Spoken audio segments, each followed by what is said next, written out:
Guys আমার মা সকাল সকাল কাজ দিয়েছে, বাজার নিয়ে এসছে, তাই তো?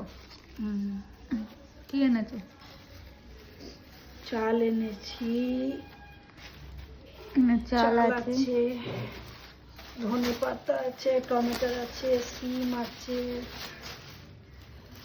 তারপরে উচ্ছে আছে, বেগুন আছে, কুমড়ো আছে, কুইমিডলি আছে, ডাল, দু রকমের ডাল আছে, মুগ ডাল, মুসুর ডাল, সর্ষের তেল, সাদা তেল, পরোটা, আর আছে রান্নাঘরে দেখি রান্নাঘরে কি নিয়ে এসছে। এই হচ্ছে আমুদে মাছ, আর এই হচ্ছে চিংড়ি মাছ। ও পুজো চিংড়ি, বড়া করবো। এ বাবা, ওখানেও চিংড়ি এখানেও চিংড়ি। ওটা 10 টাকা রান্না। আর এই যে হাঁসের ডিম আর কাঁচা লঙ্কা, এই যে হাঁসের ডিম বাবা কি বড় বড়, আর কাঁচা ভালোই বড় এসছে না? কোথা দিয়ে আনলে বাজারগুলো? এসপুরি। তুমি তো স্পোর্টিং ক্লাবে বাজার করো না, এখন করছো? স্পোর্টিং ক্লাব দিয়ে এনেছে। স্পোর্টিং ক্লাবে এখন টাটকা বাজার বসে না? স্পুরিংয়ে বসে, পুরো টাটকা বসে। ক্যারাপুকুরটা একটু দূর আছে আমাদের এখান থেকে। গায়ে বাটা না করতে হয়। তো আজকের মা অনেক বাজার করেছে, দেখছি হাত গুনছে। মাইনে পেয়েছে তো আজকের, মাইনে পেয়ে বাজার করে নিয়ে এসছে সব। কাজে বাজে দিয়ে খাবার নিয়ে এনে নিচে আমাদের জন্য পেটাই পরোটা।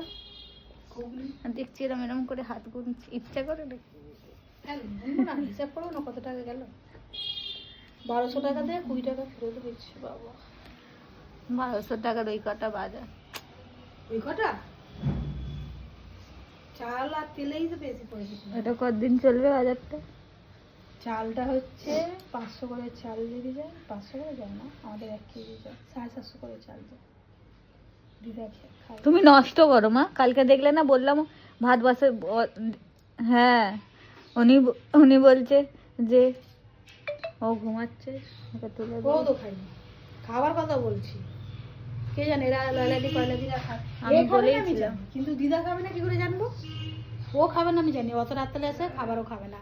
মনে হয় খেয়েছে, কাঁকড়া দিয়ে মনে হয় ভাত খেয়েছে, কাঁকড়া মনে হয় সব উলট পালট হয়ে গেছে, গেবিগুলো তুলেছে ও খেয়েছে।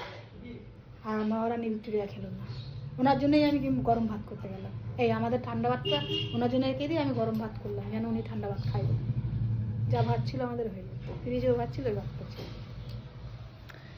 তো আজকে তো কম ভাত রান্না করে। ইডলি চালের ভাত করে। যে কালকে চাল নিয়েছি তার থেকেও কম খেতে পেয়ে গেছে। খেয়ে নাও, বসো। ভাতটাকে খাবার বাড়বো। তারা গাইস